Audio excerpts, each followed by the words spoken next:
கால்ல அடி பட்டுருச்சு. எங்க காமி பார்க்கலாம். அச்சோ, அடி பெருசால இருக்கு.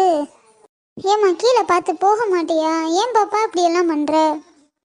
அம்மா நேத்துல இருந்து சாப்பிடல, இல்ல தலையெல்லாம் சுத்துச்சு. அப்படியே ஒரு மாதிரி வாந்தி எல்லாம் வருது, தலை சுத்துது, கை காலெல்லாம் அப்படியே ஒரு மாதிரி இருக்குமா. ஸ்கூலுக்கு கூட போக முடியல 2 நாளா. ரொம்ப பசிக்குதும்மா.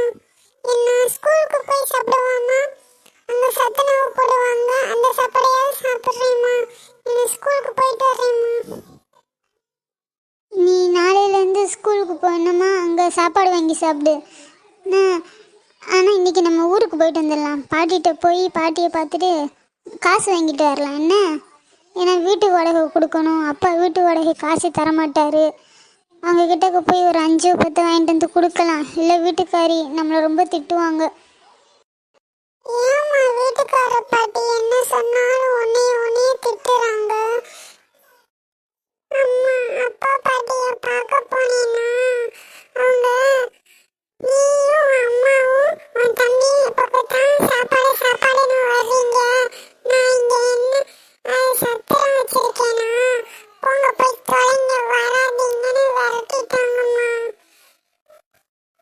அப்புறம் அந்த மல்லிகை இருக்கல, அவளும் அது தம்பியும், இது ஏன் பாட்டி, அது ஏன் அத்தை, நீங்க எங்க வீட்டுக்கு வர்றீங்கன்னு கதவை சத்துன்னு மூடிட்டாம்மா.